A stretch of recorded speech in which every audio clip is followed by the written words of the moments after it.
Daily ಗ್ರೂಪಲ್ಲಿ ನಮಗೆ ಅವರನ್ನ ಅಟೆಂಡೆನ್ಸ್ ಅವ್ರ ಕ್ಲಾಸ್ ರೂಮಲ್ಲಿ ಇದ್ದಾರೆ ಇಲ್ಲ ಅಂತ ಅಟೆಂಡೆನ್ಸ್ ಮೂಲಕ ನಮಗೆ ತಿಳಿಸ್ಕೊಡ್ತಾರೆ. ಸೊ ಅಲ್ಲಿ ಮತ್ತೆ ಡೈಲಿ ವೇಸ್ 5 ಮಾರ್ಕ್ಸ್ ಟೆಸ್ಟ್ಗಳನ್ನ ಬರೆಸ್ತಾರೆ. ನಮ್ಮ ಮಕ್ಕಳು ಏನು ಓದ್ತಾ ಇದ್ದಾರೆ, ಅವ್ರು ಏನು ಅದು ಬರಿತಾ ಇದಾರಾ ಇಲ್ವಾ, ಇದ್ರ ಬಗ್ಗೆ ನಮಗೆ ತಿಳ್ಕೊಳಕ್ಕೆ ಡೈಲಿ ನಮಗೆ ಸಿಗ್ನೇಚರ್, ಪೇರೆಂಟ್ಸ್ ಸಿಗ್ನೇಚರ್ ಬೇಕು ಅಂತ ಕೇಳ್ತಾರೆ. ನಾವು ಚಿಕ್ಕರಲ್ಲಿ ಮಕ್ಕಳಿಗೆ LKG UKG first standard second standard ಅಲ್ಲಿ ಸಿಗ್ನೇಚರ್ಗಳನ್ನ ಹಾಕ್ತಾ ಇದ್ದೆ. ಈ ಕಾಲೇಜ್ ಲೆವೆಲಲ್ಲೂ ಸುಧಾ ನಾನು ಸಿಗ್ನೇಚರ್ನ ಹಾಕ್ಬೇಕಾಗಿದೆ. ಅದು ನನಗೆ ತುಂಬಾ ಸಂತೋಷ, ದಯಾನಂದ ಸಾಗರ್ ಕಾಲೇಜಲ್ಲಿ ಈ ತರ ಮಾಡೋದು. ನಮ್ಮ ಮಕ್ಕಳು ಓದ್ತಾ ಇದ್ದಾರಾ, ಯಾಕಂದ್ರೆ ಕೆಲವು ಮಕ್ಕಳು ಕಾಲೇಜ್ ಮೆಟ್ಲು ಹತ್ತುತ್ತಿದ್ದಂಗೆನೆ ಅವ್ರ ಥಾಟ್ ಏನೋ ಆಗ್ಬಿಡುತ್ತೆ.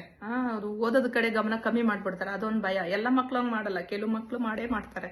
ಕ್ಲಾಸ್ ರೂಮ್ಗಳಿಗೆ ಹೋಗಂಗಿಲ್ಲ, ಆ ಸಬ್ಜೆಕ್ಟ್ ಇಷ್ಟ ಇಲ್ಲ ಅಂದ್ಬಿಟ್ಟು ಹೊರಗಡೆ ಬಂದು ಕೂತ್ಕೊಳ್ಳೋದು, ಹಿಂಗೆಲ್ಲ ಅಂತದ ಇದನ್ನ ನಮಗೆ ಕ್ಲಾಸ್ ರೂಮಲ್ಲಿ ಇರ್ತಾರೆ ಇಲ್ಲ ಅನ್ನಂತ ಅಟೆಂಡೆನ್ಸ್ನ ತಿಳಿಸ್ಕೊಡ್ತಾರೆ. 5-6 ಮಾರ್ಕ್ಸ್ ಅಲ್ಲಿ ಬರೆಸ್ತಾರೆ ಎಲ್ಲಾನು.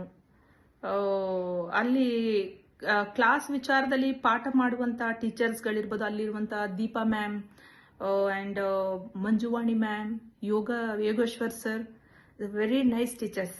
ತುಂಬಾ ಚೆನ್ನಾಗಿ ಅವರು ಕೇರಿಂಗ್ ಮಾಡ್ತಾರೆ. ಕ್ಲಾಸ್ ರೂಮಲ್ಲಿ ನಮಗೆ ಮೇನ್ ಆಗಿ ಏನ್ ದೊಡ್ಡ ಕಾಲೇಜು ಅನ್ನೋದು ಬೇಜಾನ್ ಕಾಲೇಜ್ಗಳು ಸಿಕ್ಬಿಡುತ್ತೆ. ಆದ್ರೆ ಅಲ್ಲಿರುವಂತ ಸ್ಪೆಷಲಿಸ್ಟ್ಸ್, ಅಲ್ಲಿರುವಂತ ಟೀಚರ್ಸ್, ಅಲ್ಲಿರುವಂತ ಡೈರೆಕ್ಟರ್ ಸರ್ಸ್ಗಳು, ಇವ್ರು ನಮಗೆ ತುಂಬಾ ಮುಖ್ಯ.